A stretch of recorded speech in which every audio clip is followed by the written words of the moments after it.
मार्गशीर्ष महिना सुरू झालं की बरीच मंडळी उपवास करतात, व्रतवैकल्य करतात आणि त्यामुळे नॉनव्हेज खात नाही. तर अशा मंडळींसाठी मी छान अशी रेसिपी घेऊन आलेली आहे आणि ती रेसिपी आहे सोयाबीन फ्राईड राईस. आज आपण चटकदार आणि पोटभरीची रेसिपी करणार आहोत. आज आपण सोयाबीनपासून रेसिपी करणार आहोत. तर मी ज्योती, आपलं ज्योती पटेकर किचनमध्ये स्वागत करीत आहे. सोयाबीन फ्राईड राईस करण्यासाठी राईस म्हणजेच तांदूळ आपल्याला भिजवून घ्यायचा आहे. तर मी इथे 1.5 कप तांदूळ घेतलेला आहे. मी बासमती तांदूळ घेतलेला आहे, तुम्ही कोणताही घेऊ शकता.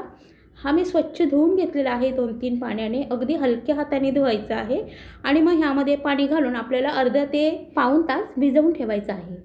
आता सोयाबीनची रेसिपी आहे, तर त्यासाठी मी 1 कप सोयाबीन घेतलेले आहेत. मध्यम आकाराचे सोयाबीन घेतलेले आहेत. हे सुद्धा आपल्याला स्वच्छ असे पाण्याने अगोदर धुवून घ्यायचे आहेत आणि मग ह्यामध्ये पाणी हे धुतलेलं जे काढल्याच्या नंतर ह्यामध्ये अगदी उकळतं पाणी घालायचं आणि ह्यामध्ये थोडंसं मीठ घालायचं. कारण सोयाबीन जर आपण असेच भिजवले तर खाताना थोडेसे असे अळणी लागतात. तर त्यामुळे हे सोयाबीन तुम्ही कोणतीही भाजी करत असला तर त्यासाठी सोयाबीन भिजवून घेणं आणि त्यामध्ये भिजवते वेळी मीठ घालणं आवश्यक आहे.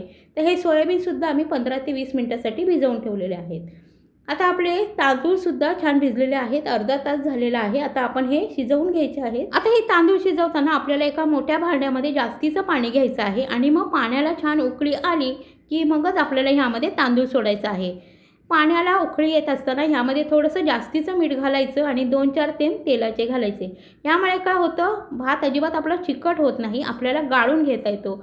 असा भात आपण खास असा बिर्याणीसाठी करत असतो. आता जेव्हा आपण बिर्याणी करतो तेव्हा आपण 70 ते 80% तांदूळ शिजवतो, परंतु आज आपण फ्राईड राईस करणार आहोत, म्हणजे डायरेक्ट भात करणार आहोत. तर त्यासाठी आपल्याला डायरेक्ट तांदूळ शिजवून घ्यायचा आहे. असं तांदूळ शिजवल्यामुळे काय होतं, अगदी छान आपला भात मोकळा होतो. आता हा तांदूळ पाहू शकता छान शिजलेला आहे. आपण चाळणी त्याचं संपूर्ण पाणी काढून घेतलेलं आहे आणि ह्या तांदळाचे म्हणजे या भाताचे 2 तुकडे होत आहेत, म्हणजे याचा अर्थ तांदूळ चांगला शिजलेला आहे. आता सोयाबीनसुद्धा चांगला भिजलेला आहे. सोयाबीनला सुद्धा आपण 15 ते 20 मिनटं चांगलं भिजवून घेतलं होतं. मस्त ह्यामधलं पाणी अगदी हाताने दाबून जितकं होईल तितकं पाणी काढून टाकायचं आणि ह्या सोयाबीनमधलं पाणी काढल्याच्या नंतर आपण ह्यामध्ये काही मसाले घालणार आहोत. तर ते कोणते आहेत ते पाहूया. तर आपण हे पाणी काढलेले सोयाबीन घ्यायचे, अगदी छान कोरडे झालेले आहेत. आता ह्यामध्ये घालायचं आहे 2 चमचे कॉर्नफ्लोअर. याला आपल्याला कोटिंग करायचं आहे, त्यामुळे 2 चमचे कॉर्नफ्लोअर घालायचं आणि 2 चमचे मैदा घालायचा आहे. याने छान असे क्रिस्पी होतात सोयाबीन आपले.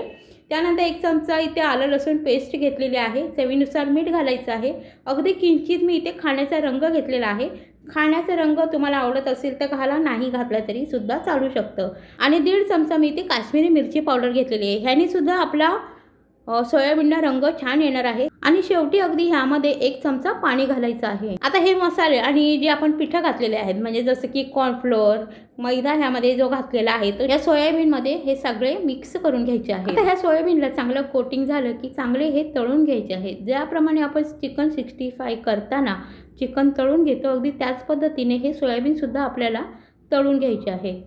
आता हे सोयाबीन तेलामध्ये सोडताना अगदी एकदम घालायचे नाही, तर थोड्या थोड्या अंतरावर घालायचे आणि मग चांगले कुरकुरीत होईस्तोवर यांना तळून घ्यायचं आहे.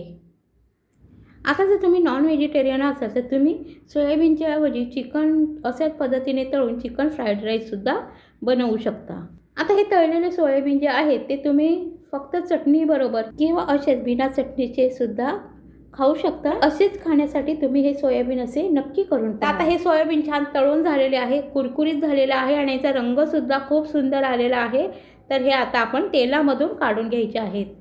आता हे सोयाबीन तुम्ही एखाद्या चाळणीमध्ये किंवा टिश्यू पेपरवर काढून घ्या, म्हणजे हे जास्तीचं तेल जे आहे ते टिश्यू पेपरमध्ये किंवा चाळणीतून निघून जाईल. तर अशा पद्धतीने हे तळलेले सोयाबीन खूप छान लागतात. तुमच्या घरात जर छोटीशी पार्टी असेल तर त्याच्यासाठी तुम्ही स्टार्टर म्हणून हे बनवू शकता.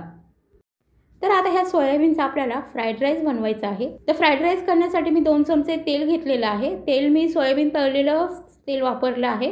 त्यामध्ये घातलेला आहे मी एक उभा पातळ चिरलेला कांदा, त्याचबरोबर गाजर घातलेला आहे. 1 चमचा आलं लसूण पेस्ट घेतलेली आहे आणि हा आता कांदा आपल्याला चांगला परतवून घ्यायचा आहे. कांदा आणि गाजर अजिबात आपल्याला शिजवायचा नाही, हा कुरकुरीत छान लागतो भातामध्ये. त्याचबरोबर मी एक उभी पातळ अशी चिरून घेतलेली हिरवी मिरची घातलेली आहे, ही सुद्धा चांगली परतवून घ्यायची आहे. आता ह्या भाज्या परतवून झाले की ह्यामध्ये घालायचा आहे 1 मोठा चमचा रेड चिली सॉस, त्यानंतर 1 चमचा सोया सॉस, 1 चमचा व्हिनेगर घालायचा आहे, त्यानंतर घालायचा आहे ग्रीन चिली सॉस। आता हे सगळे सॉस आपल्याला चांगले परतवून घ्यायचे आहेत। आता हे सर्व सॉस आपल्याला एकत्र या भातासोबत चांगले मिक्स करून घ्यायचं आहे। त्यानंतर आपण शिजवून ठेवलेला तांदूळ घालायचा आहे, म्हणजे भात घालायचा आहे, आणि त्यानंतर आपण तळून ठेवलेले सोयाबीन घालायचे आहे। आता हे सोयाबीन आणि भात चांगले ह्यामध्ये एकजीव होतील। अगदी हलक्या हाताने आपल्याला हा भात ह्यामध्ये मिक्स करून घ्यायचा आहे, म्हणजे परतवून घ्यायचा आहे। आता भात चांगला मिक्स झाल्यावर 1 चमचा घालायची आहे काळी मिरी पावडर आणि चवीनुसार ह्यामध्ये मीठ घालायचं आहे। थोडीशी माझ्याकडे कांदा पात होती ती सुद्धा मी घातलेली आहे। आता 2 मी चमचे घेऊन हे मिक्स करणार आहे, कारण मी एकाच जर चमच्याने मिक्स केलं म्हणजे भात जर परतवला तर हा जो तांदूळ आहे तो मोडण्याची शक्यता आहे। त्यामुळे अगदी हलक्या हाताने मिक्स करायचं आहे, जास्त सुद्धा या भाताला मिक्स करायचं नाही। आता आपला छान असा सोया फ्राईड राईस तयार आहे। तर हा तुम्ही शेजवान सॉस बरोबर किंवा चटणी बरोबर तुम्ही खाऊ शकता। तर नक्की बनवून पहा। घरामध्ये जे व्हेजिटेरियन लोक असतील त्यांच्यासाठी तर उत्तम पर्याय आहे। शिवाय लहान मुलांना देखील हा भात खूप आवडतो। तर एकदा नक्की बनवा आणि मला कमेंटमध्ये नक्की कळवा। आजची व्हिडिओ म्हणजे आजची रेसिपी जर तुम्हाला आवडली असेल तर मित्रमैत्रिणींसोबत शेअर करा, जास्तीत जास्त माझ्या चॅनलला लाईक करा आणि नवीन असेल तर सबस्क्राईब करा। धन्यवाद।